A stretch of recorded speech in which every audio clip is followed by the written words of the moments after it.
High, আসসালামু আলাইকুম। Freelancer voice YouTube চ্যানেলের পক্ষ থেকে আপনাদের সবাইকে স্বাগতম।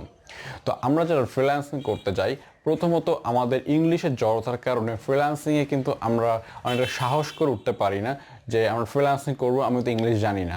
তো আপনাকে এই ভয়টা প্রথমত দূর করতে হবে। তো তার জন্য আপনাকে আমি একটি মোবাইল অ্যাপ্লিকেশনের সাথে পরিচয় করিয়ে দিব। সেই অ্যাপ্লিকেশন দ্বারা খুব সহজেই মুখে বাংলা বলে আপনি কিন্তু সহজে ইংলিশে ট্রান্সলেট করতে পারেন। তো আমি কেন এই অ্যাপ্লিকেশনের কথা বলবো, এই অ্যাপ্লিকেশনটা অনেক চমৎকার এবং এটা ইংলিশের যে কনভার্ট বা ট্রান্সলেট যেটা হয় সেটা খুবই সুন্দরভাবে এবং গুগল ট্রান্সলেট থেকেও এটা অনেক সুন্দরভাবে ট্রান্সলেট হয়। এই কারণে আমি এইটা আপনাকে প্রেফার করব। যারা ইংলিশে একটু দুর্বল আছি তো তারা কিন্তু এইটা ব্যবহার করে আমরা ব্যবহার করতে পারি। তো চলুন শুরু করি। So without wasting the time, so let's get started with the video. Alright guys, তো আমরা মোবাইল স্ক্রিনে যে অ্যাপটা দেখতে পাচ্ছি সেটা হচ্ছে ইউ ডিকশনারি। সেটা আমরা অনেকে জানি, আবার অনেকে নাও জানতে পারি। তো এইটা আমরা প্লে স্টোর থেকে খুব সহজে কিন্তু ডাউনলোড করে ফেলতে পারি। জাস্ট আমরা প্লে স্টোরে গিয়ে লিখবো ইউ ডিকশনারি, দেখতে পাচ্ছি। তো ইউ ডিকশনারি থেকে আমরা এটা সরাসরি ডাউনলোড করে নিব। যেহেতু আমার এটা ডাউনলোড করা আছে, আমি এটা ডাউনলোড করছি না, সিম্পলি ওপেন করছি। ওপেন করার পর এখানে একটা কথা আপনাকে বলে রাখবো যে আপনি যখন বাইরের সাথে কথা বলবেন, আপনার যে বাংলা ভাষার যে ফ্লুয়েন্সিটা, এটা আপনি একটু সুন্দর মার্জিত রাখার ট্রাই করবেন। তাহলে কি হবে, এইখানে যত সুন্দর করে কথা আপনি বলবেন তত সুন্দর ট্রান্সলেট কিন্তু হবে। আপনি যদি অনেকটা এলোমেলো বাংলা ভাষা যদি এখানে বলেন, সেক্ষেত্রে কিন্তু আপনার ইংরেজি কথাটা বা ইংরেজি ট্রান্সলেটটা খুবই কিন্তু বাজেভাবে ট্রান্সলেটটা হবে। আশা করছি বুঝতে পেরেছেন। জাস্ট আমরা এখান থেকে নেক্সট ক্লিক করবো স্টার্টে ক্লিক করবো। তো আমাদের এটা সেট আপ প্রসেসটা কিন্তু হয়ে গেল। তো এবার হচ্ছে এখানে জাস্ট আমরা কিছু তো এখানে দেখতে পাচ্ছি যে কিছু ল্যাঙ্গুয়েজ ডাউনলোড করার কথা বলছে। জাস্ট আমি 7 MB মতো এটা অফলাইনে কাজ করানোর জন্য।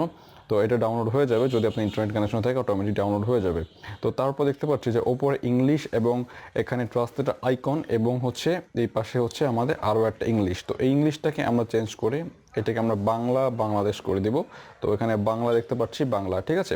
তো আমরা যখন যেটাতে ট্রান্সলেট করব, যদি আমরা ইংলিশ থেকে বাংলা ট্রান্সলেট করি সেক্ষেত্রে হচ্ছে এরকম থাকলেই হবে। আর যদি দেখি বাংলা থেকে ইংলিশে ট্রান্সলেট করব, তো সেক্ষেত্রে হচ্ছে আগে বাংলা রাখবো, তারপরে হচ্ছে ইংরেজি রাখবো। তো এখন হচ্ছে ইম্পর্টেন্ট কাজটা হচ্ছে যখন আমরা এখানে টাইপ করব, তো সেক্ষেত্রে আমরা চাইলে কিন্তু এখানে বাংলা ট্রান্সলেটটা কিন্তু চাইলে ওপেন করে নিতে পারি, যে আমরা বাংলা কিবোর্ডটা, ঠিক আছে, বাংলা ট্রান্সলেট না, বাংলা কিবোর্ড হবে। তো কিবোর্ড যদি ট্রান্সলেট যদি আমি ওপেন করতে চাই, সেক্ষেত্রে এখানে গ্লোবাল আইকন দেখতে পাচ্ছি। আমার এটা কিন্তু গুগল কিবোর্ড, এটা আমি রিদমিক কিবোর্ড ইউজ করছি না বা অন্যান্য যে কিবোর্ডগুলো আছে সেগুলো ইউজ করছি না, এটা হচ্ছে গুগল কিবোর্ড, ঠিক আছে।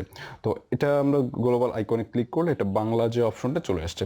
যদি আপনাদের এই অপশনটা না আসে বা এই অপশনটা যদি না থাকে, সেক্ষেত্রে আপনি সিম্পলি এখানে সেটিংস আইকনে ক্লিক করতে পারেন। করার পর এখানে যে ল্যাঙ্গুয়েজ দেখতে পাচ্ছেন, ল্যাঙ্গুয়েজটা এখানে অ্যাড নিউ কিবোর্ডে ক্লিক করার পর দেখতে পারবেন এখানে বাংলাদেশ কিন্তু চলে আসবে। আর না আসলে আপনি নিচে স্ক্রল করলে দেখতে পারবেন যে বাংলাদেশটা কোথায় আছে। আমি সময় নষ্ট করছি না, তো সেখান থেকে জাস্ট ক্লিক করলে আপনার এটা অ্যাড হয়ে যাবে। তো আমি অ্যাড করে নিয়েছি। তো এখন হচ্ছে জাস্ট আমরা এখানটাতে এই যে দেখতে পাচ্ছেন যে আমি এটা উপরে উঠিয়ে দিই। তো এখানে দেখতে পাচ্ছেন মাইক্রোফোন আইকন। এই মাইক্রোফোন আইকনে যখন ক্লিক করব, অ্যাকচুয়ালি এই ফোনটিতে মাইক্রোফোন, অর্থাৎ এই ফোন স্ক্রিন রেকর্ড চলতেছে বলে আমার আসলে এখানে যে স্পিকিং আইকনটাতে কাজ করতেছিল না। তো আশা করছি এবার কাজ করবে, যেহেতু আমি এবার আলাদাভাবে রেকর্ড করছি। তো এভাবে আমি আপনাদেরকে বুঝিয়ে দিচ্ছি। তো ফার্স্ট অফ অল আমি আপনাকে বলবো যে আপনার যে বাংলা যে ফ্লুয়েন্সি বিষয়টা আছে সেটা একটু সাবলীল, মানে আপনার যে বাংলা ভাষাটা একদম এলোমেলোভাবে না বলে একটু সাবলীলভাবে যদি বলেন, সেক্ষেত্রে কিন্তু আপনার ইংরেজি ট্রান্সলেটটা কিন্তু খুব সুন্দর আসবে, যেটা আপনার ক্লায়েন্ট যখন আপনি ক্লায়েন্টকে সেন্ড করবেন সেটা কিন্তু বুঝে নিবে যে আপনার ইংরেজিতে অনেকটা পারদর্শিতা আপনি আছেন।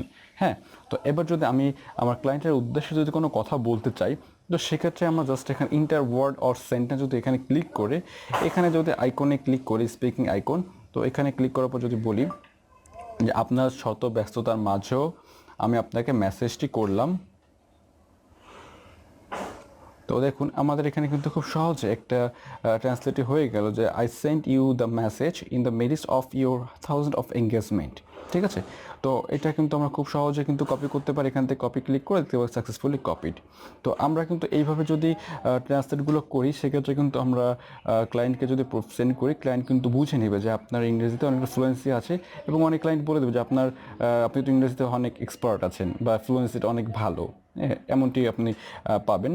তো যাই হোক, এখন এটা বিষয় না, বিষয়টা হচ্ছে আপনি যদি প্রতিনিয়ত এখান থেকে এইভাবে যদি মেসেজগুলো করেন বা এখান থেকে ট্রান্সলেটগুলো করেন, সেখান থেকে কিন্তু আপনার ইংরেজি যে দক্ষতা ডে বাই ডে কিন্তু ইনক্রিজ হবে, আপনি কিন্তু ইংরেজিতে আস্তে আস্তে ইমপ্রুভ করতে থাকবেন। ঠিক আছে, তো আপনারা চেষ্টা করবেন সবসময় এখান থেকে ট্রান্সলেট করে করে বা রিকোয়েস্টে হোক, যে কোনো জায়গায় হোক, আপনি চেষ্টা করবেন এভাবে ট্রান্সলেটগুলো করে করে ইংরেজি স্কিলটাকে ইমপ্রুভ করতে। সবসময় তো আমরা এভাবে ট্রান্সলেট করে চলতে পারবো না, আমাদের তো ইংরেজি স্কিলটাকে ইমপ্রুভ করতে হবে। আসলে কি, ইউ ডিকশনারি বিষয়টা হচ্ছে অক্সফোর্ড ডিকশনারির সাহায্যে কিন্তু এই অ্যাপটি পরিচালিত হচ্ছে। সেক্ষেত্রে এখানে ইংলিশটা অনেকটা সুন্দর এবং সাবলীল হয়ে থাকে। সেক্ষেত্রে আপনাকে অবশ্যই বাংলার যে ফ্লুয়েন্সিটা একটু সাবলীল রাখার চেষ্টা করবেন। তো আশা করছি বুঝতে পেরেছেন। তো এই ছিল আজকের টিউটোরিয়ালটি, আশা করছি আপনাদের ভালো লেগেছে। তো আজকের টিউটোরিয়াল আপনাদের বোঝানোর চেষ্টা করলাম যে কীভাবে ইংলিশে জড়তা দূর করা যায়। তো আমরা মোবাইল থেকে এভাবে সহজে করতে পারি। তো আশা করছি ভালো লেগেছে। যদি ভালো লেগে থাকে অবশ্যই আমাকে লাইক করবেন, যদি মূল্যবান মতামত থেকে থাকে অবশ্যই কমেন্ট বক্সে জানাবেন, আর যদি আমাকে বেশি ভালো লেগে থাকে অবশ্যই আমাকে সাবস্ক্রাইব করবেন। তো আজকে ভিডিও এই পর্যন্ত, পরবর্তী ভিডিও দেখার জন্য আমন্ত্রণ রইল। আসসালামু আলাইকুম।